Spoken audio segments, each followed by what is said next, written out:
जय हिंद सभी को। आज चौहान सिविल सर्विस क्लासेज में आप सभी का स्वागत है और आप सब लोग अच्छे से होंगे। आप सब लोगों की पढ़ाई अच्छे से चल रही हो क्योंकि अब ये एग्जाम, ये जो टाइम है आपका, ये पीक टाइम है आपका एग्जाम का। जैसे एसएससी के एग्जाम होने, रेलवे के एग्जाम होने और आपके अभी यूपी पीसीएस का भी एग्जाम होना है, अदर स्टेट पीसीएस के भी एग्जाम लगे हुए हैं, तो इसलिए पढ़ाई पे लगे रहे। और आज की चौहान सर की क्लास में बात होती है प्राचीन भारत में विदेशी आक्रमण। जो प्राचीन भारत के इतिहास में बात होगी, प्राचीन भारत पर विदेशी आक्रमण, जिससे कि इसके लास्ट क्लास में मैंने आपको नंद वंश पढ़ाया था। प्राचीन भारत के इतिहास का पहला शूद्र वंश था और प्रथम भारतीय इतिहास का, प्राचीन भारतीय इतिहास का पहला चक्रवर्ती सम्राट महापद्म नंद था। तो इसके बारे में पूरी क्लास डिटेल से आपको नोट्स पहुंचा दिए।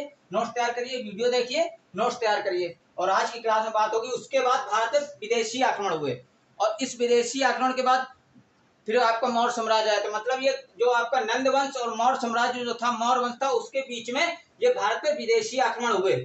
इन विदेशी आक्रमण, ये बीच का पार्ट है आपका। नंद वंश और मौर्य साम्राज्य से पहले बीच में आपका ये भारत पे विदेशी आक्रमण किए गए। तो आज की क्लास में इसी पर डिस्कस होगा। और जो ये पॉइंट है ये आपके बहुत महत्वपूर्ण पॉइंट है, एग्जाम पर्पज से बहुत महत्वपूर्ण पॉइंट है, क्योंकि ये सारे पॉइंट, इसमें जो पॉइंट है आपके, ये एग्जाम में, चाहे वो आईएएस का एग्जाम हो, चाहे पीसीएस का एग्जाम हो, चाहे किसी स्टेट पीसीएस का एग्जाम हो, या फिर एसएससी का हो, या फिर रेलवे का हो, या अदर स्टेट का कोई भी आप एग्जाम दे रहे हो, तो उनमें से पॉइंट ये पूछे जाते हैं। भाई आपका आईएएस दें या पीसीएस दें, या इसमें आपसे थोड़ा सा डीपली पूछा जाएगा। और एसएससी, रेलवे, अदर स्टेट का कोई भी कॉम्पिटेटिव एग्जाम देंगे तो उसमें आपसे पॉइंट सीधा सीधा पूछा जाएगा। तो वो भी सारे पॉइंट इसमें डिस्कस किए जाएंगे कि जो आपके परीक्षाओं के लिए बहुत महत्वपूर्ण होने, तो उसको हाईलाइट करके लिखिएगा। आइए बात करें।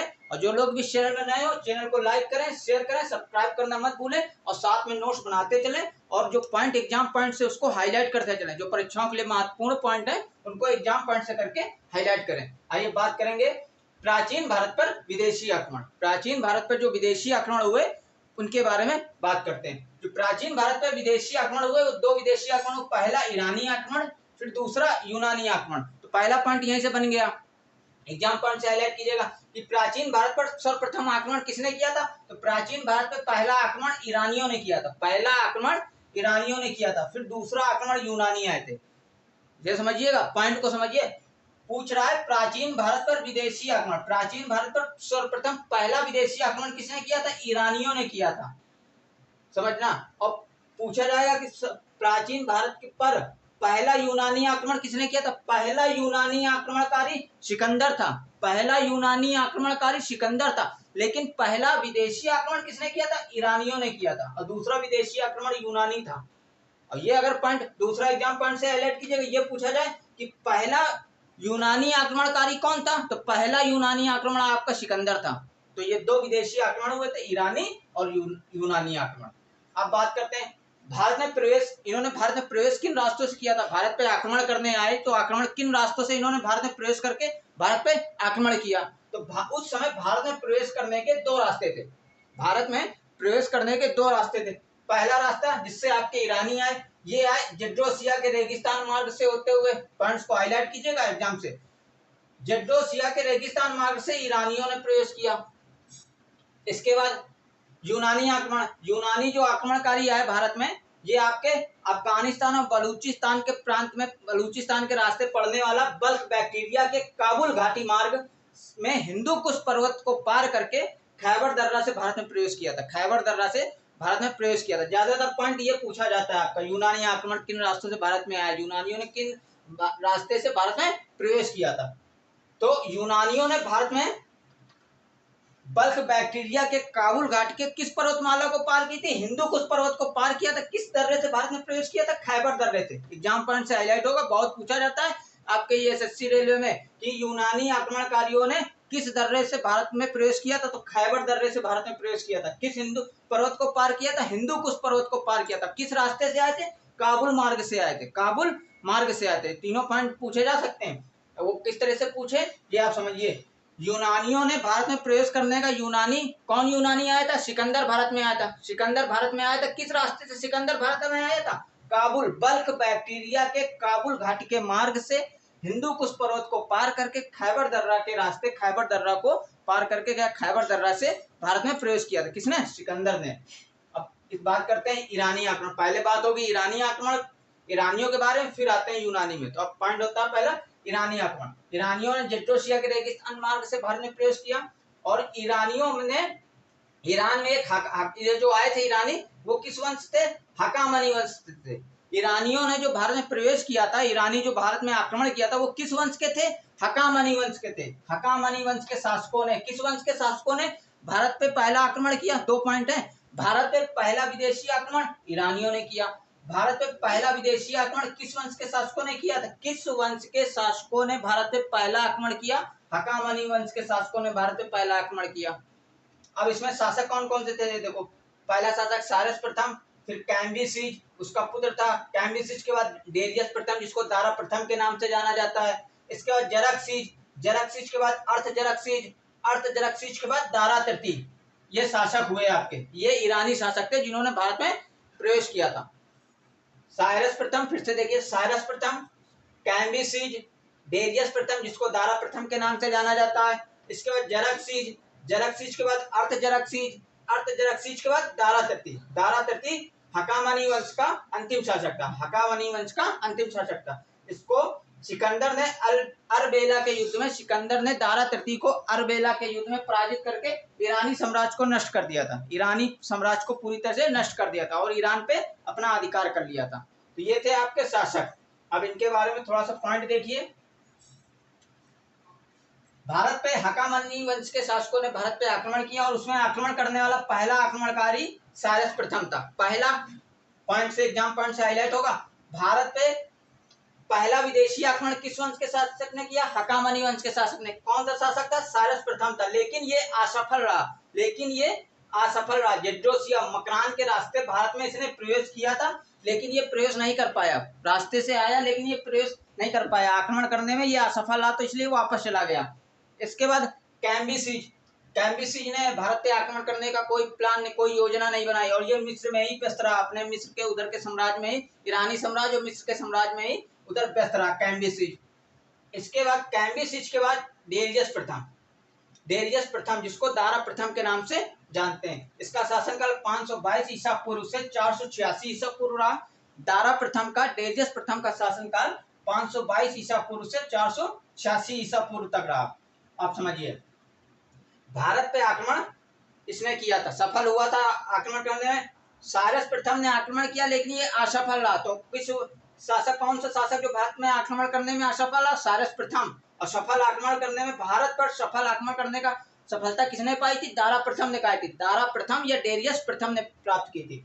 आप समझो इसके बारे में थोड़ा, इसके बारे में जानकारी कैसे मिलती है ये समझिए। इसके जो 3 अभिलेख हैं, अभिलेख, और इसको एक एग्जाम पॉइंट से हाईलाइट कीजिएगा।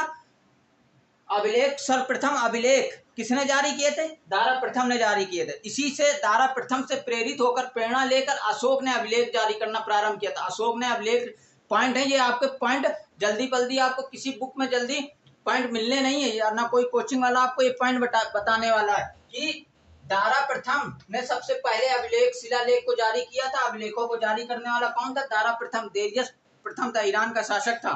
और इससे ही प्रेरणा लेकर अशोक ने शिलालेख जारी करना प्रारंभ किया था। अभिलेख और शिलालेख जारी करने की प्रेरणा किससे ली थी? दारा प्रथम से ली थी। और इसके 3 शिलालेख हैं, एक बेहस्तून शिलालेख, एक पर्सिपोलिस शिलालेख, और एक नक्शे रुस्तम शिलालेख। बहुत पूछे जाते हैं ये, आप समझिए। देखिए, इसमें बेहस्तून अभिलेख में, शिलालेख, बेहस्तून नाम का जो शिलालेख अभिलेख है, इसमें आपका गंधार प्रदेश के बारे में विस्तृत जानकारी वर्णन उल्लिखित है, इसमें लिखित है। पर्सिपोलिस में पंजाब के बारे में, पंजाब का भूभाग, पंजाब के क्षेत्र के बारे में वर्णन किया गया है। इसके बाद नक्शे रुस्तम में पंजाब को ईरानियों का एक साम्राज्य बताया, ईरानियों के साम्राज्य के अधीन बताया गया। ईरानी साम्राज्य जो पंजाब है वो नक्शे रुस्तम में अभिलेख में उत्कीर्ण किया गया है कि जो पंजाब राज्य है, पंजाब क्षेत्र है, वो ईरानियों के साम्राज्य के अधीन था, ईरानियों के शासकों के अधीन था। ये था। अब थोड़ा सा पॉइंट और देखिए, ऋग्वेद और ईरानी ग्रंथ जिंद अवस्था। ऋग्वेद और ईरानी ग्रंथ, ऋग्वेद, वेदों में आपका ऋग्वेद, और ईरानी एक ग्रंथ है जिंद अवस्था, उनमें बहुत से देवता समान हैं। और ईरान में हकामनी वंश की स्थापना साइरस प्रथम ने की थी। ईरान पे हकामनी वंश का संस्थापक कौन था? साइरस प्रथम था, साइरस प्रथम था। इस साइरस प्रथम ने बैक्टीरिया, बेबीलोन, असीरिया राज को जीता। साइरस प्रथम ने बैक्टीरिया, बेबीलोन, असीरिया राज्य को जीता और फिर भारत में प्रवेश करने को योजना बनाई, भारत पर आक्रमण करने की योजना बनाई और जेड्डोसिया मकरान के रास्ते भारत में प्रवेश करना प्रारंभ किया, लेकिन ये असफल रहा और वापस चला गया। इसके बाद सफलता, भारत पे आक्रमण करने की सफलता डेरियस प्रथम ने प्राप्त की, दारा प्रथम, जिसको दारा प्रथम के नाम से जाना जाता है। अब उसके बाद इसके बेस्तून अभिलेख में, बेस्तून शिलालेख में, ईरानी ये शिलालेख है, बेस्तून शिलालेख में दारा प्रथम के 23 प्रांतों का वर्णन उत्कीर्ण किया गया। 23 प्रांतों, 23 साम्राज्य के बारे में, 23 प्रांत क्षेत्रों के बारे में वर्णन उत्कीर्ण है। इसके बाद एक इतिहासकार, ये आपके इतिहास के पिता हेरोडोटस ने भारत को ईरान का 20वां प्रांत बताया है और इस पर शासन का आधिपत्य किसका था? दारा प्रथम ने बनाया था। इसको दारा प्रथम ने इस पर अधिकार करके ईरान का 20वां प्रांत, इसको किसने पुष्टि की है? इतिहास के पिता हेरोडोटस ने इसकी पुष्टि की है, बताया है। अब बात करें, देखिए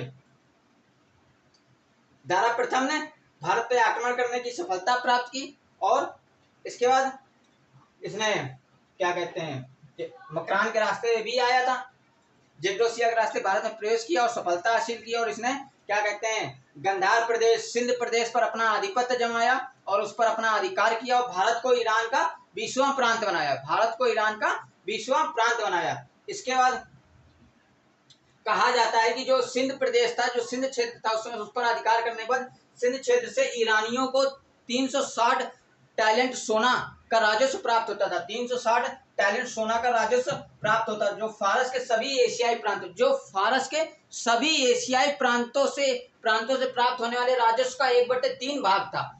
सिंध से प्राप्त होने वाला जो राजस्व था वो सभी फारस के सभी एशियाई प्रांतों से प्राप्त होने वाले राजस्व का 1/3 भाग था, जो सिंध से प्राप्त होता था। इतना सोना सिंध से प्राप्त होता था। और भारत और ईरान के संपर्क से भारत में ईरानी मुद्रा का प्रचलन हुआ, ईरानी मुद्रा का प्रचलन हुआ। भारत और ईरान, भाई भारत पे आक्रमण हो गया, भारत को अपने ईरान का 20वां प्रांत बना लिया, तो ईरान और भारत के बीच संपर्क स्थापित हो गए, संबंध स्थापित हो गए, संपर्क चालू हो गया, आना जाना प्रारंभ हो गया। इस क्रम में भारत में और ईरान में संपर्क स्थापित हो जाने से ईरानी मुद्रा का प्रचलन होने लगा, ईरानी मुद्रा का प्रचलन होने लगा। तो एग्जाम पॉइंट से हाईलाइट कीजिएगा, ईरानी मुद्रा, ईरानी स्वर्ण मुद्रा कौन सी थी? डेरिक।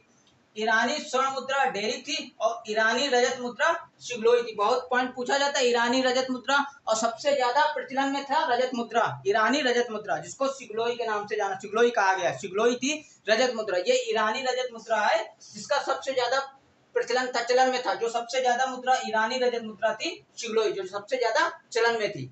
इसके बाद दूसरा एग्जाम पॉइंट, पारसी के मतलब पर्शिया, जिसको पर्शिया भी कहा जाता है, ईरानी फारसवासी सबके संपर्क से एक नई लिपि का जन्म हुआ, एक नई लिपि का जन्म हुआ। वो लिपि थी खरोष्टी लिपि। इस खरोष्टी लिपि को ईरानी लिपि, अरमाइक लिपि से ही उत्पन्न माना जाता है। एक नई लिपि का आविष्कार हुआ, एक नई लिपि का जन्म हुआ, वो लिपि थी खरोष्टी लिपि। इस खरोष्टी लिपि का जन्म किससे हुआ था? अरमाइक, ईरानी लिपि अरमाइक लिपि से हुआ था।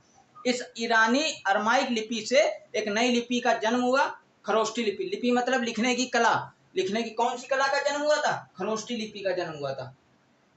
और कहां से जन्म हुआ था? ईरानी लिपि अरमाइक लिपि से जन्म हुआ। इसके बाद जरकसीज, अगला शासक जरकसीज हुआ। जरकसीज ने भारतीयों को अपनी सेना में, बहुत बड़ी संख्या में भारतीयों को अपनी सेना में भर्ती किया, क्योंकि इसका उद्देश्य था यूनानियों पर आक्रमण करना। इसलिए इसने अपनी सेना को, बहुत बड़ी संख्या में सेना गठित की और उस अपनी सेना में भारतीयों को भर्ती किया।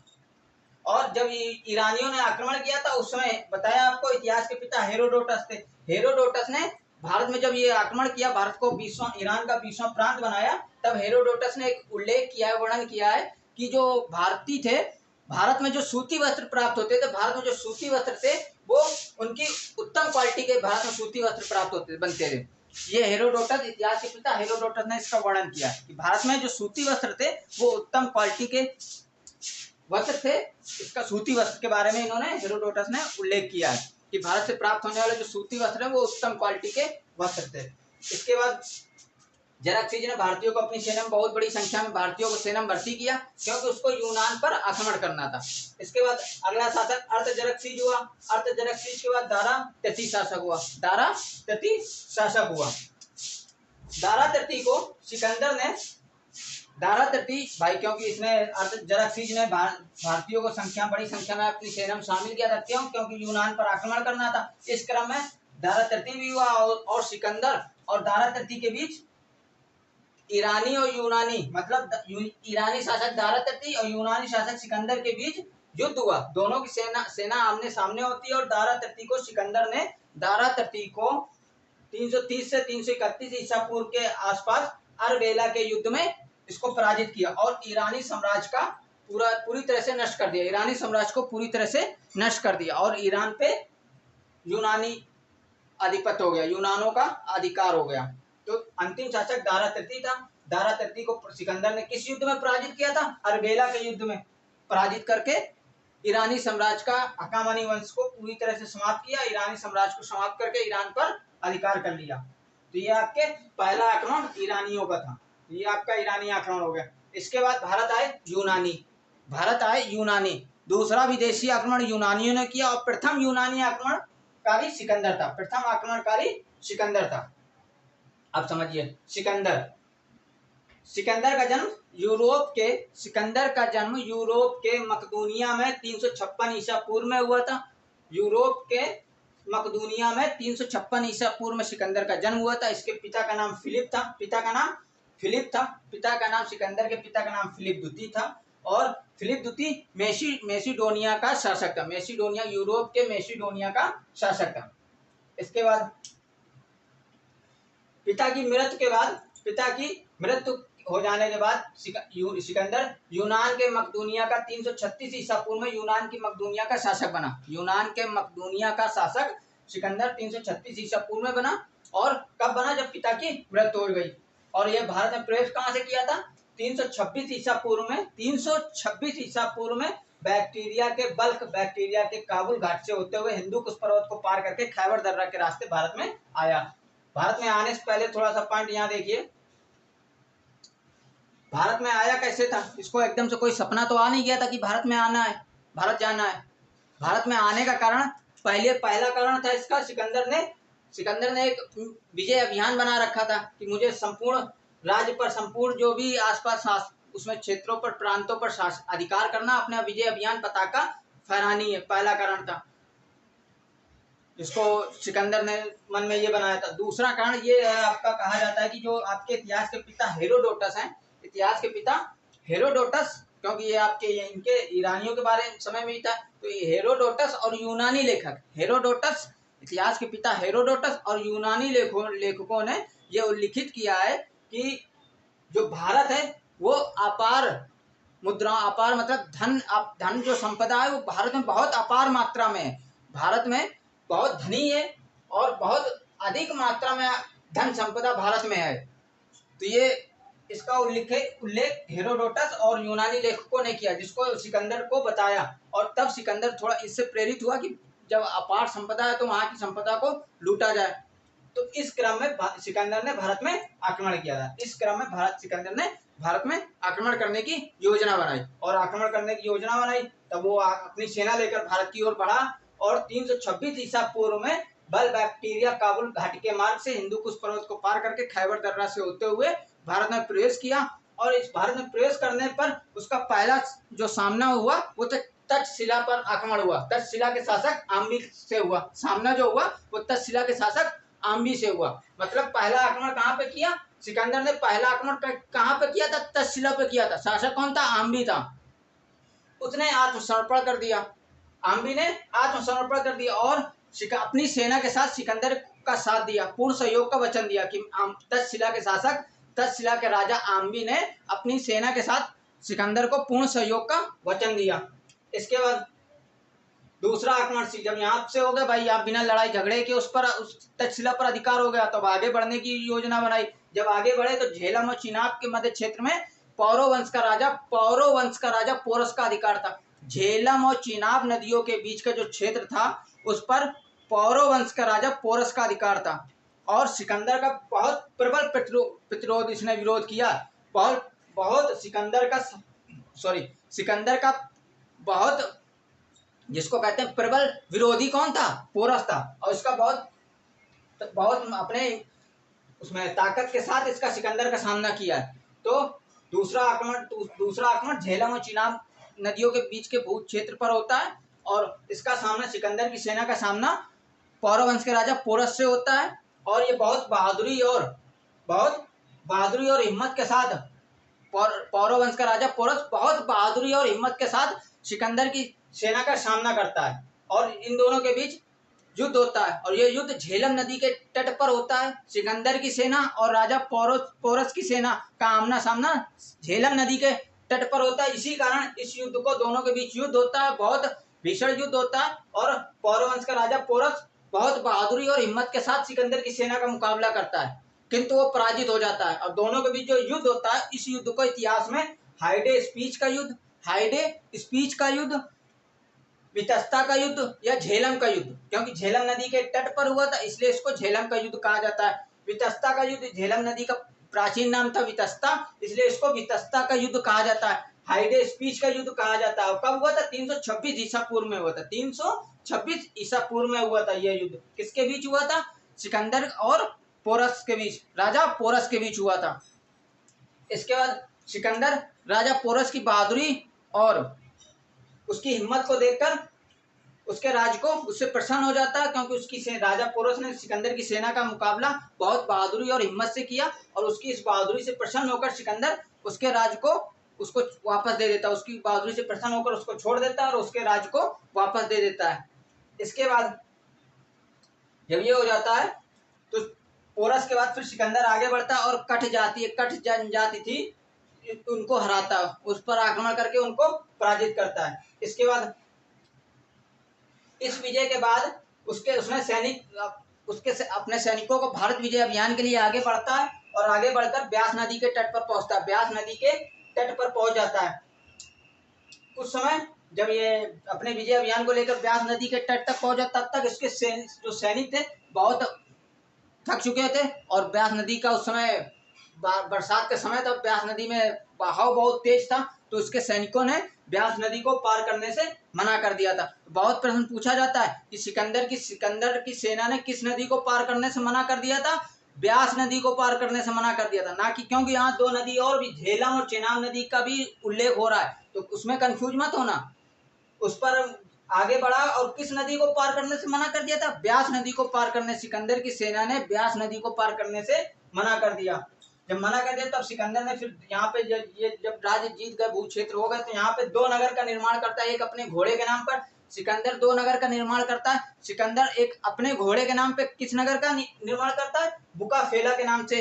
दूसरा निकैया विजय, ये सिकंदर अपनी विजय स्मृति के उपलक्ष्य पर अवसर पर सिकंदर अपने विजय स्मृति के अवसर पर निकैया विजयनगर नगर का निर्माण करता है। ये दो नगर बनाता है सिकंदर। एक अपने घोड़े के नाम पे कौन सा नगर का नाम रखता है? बुकाफेला, और अपनी विजय स्मृति के नाम पर निकैया विजयनगर नगर का निर्माण करता है। इसके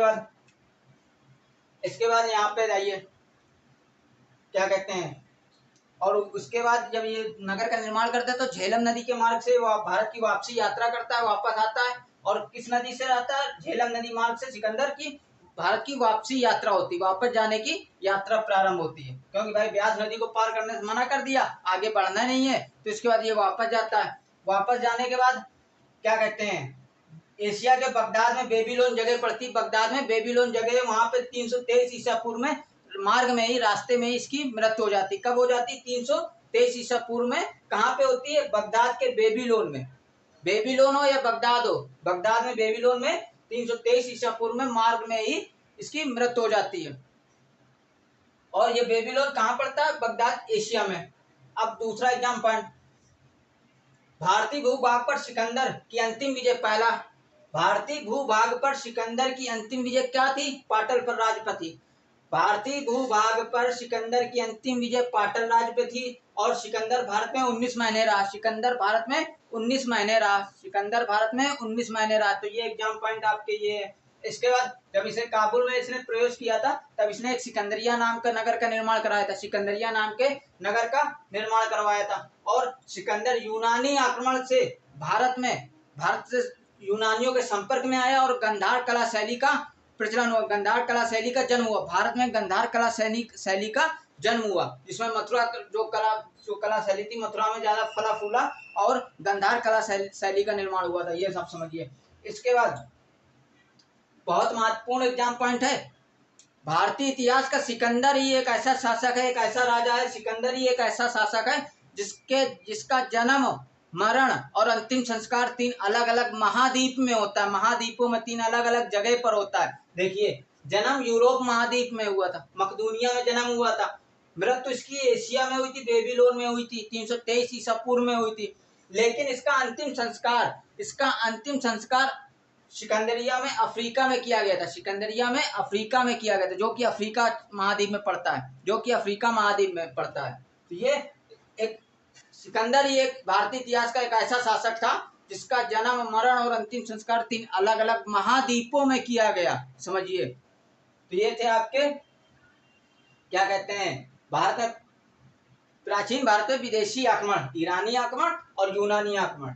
और सिकंदर के गुरु का नाम अरस्तु था, सिकंदर के गुरु का नाम अरस्तु था, सिकंदर के गुरु का नाम अरस्तु था, और अरस्तु के गुरु का नाम प्लेटो था। ये भी अरस्तु सिकंदर के गुरु थे, अरस्तु के गुरु प्लेटो थे, तो ये इसके गुरु हो गए। तो ये थे आपके ईरानी आक्रमण और यूनानी आक्रमण। अगली क्लास में फिर मिलेंगे। जय हिंद सभी को।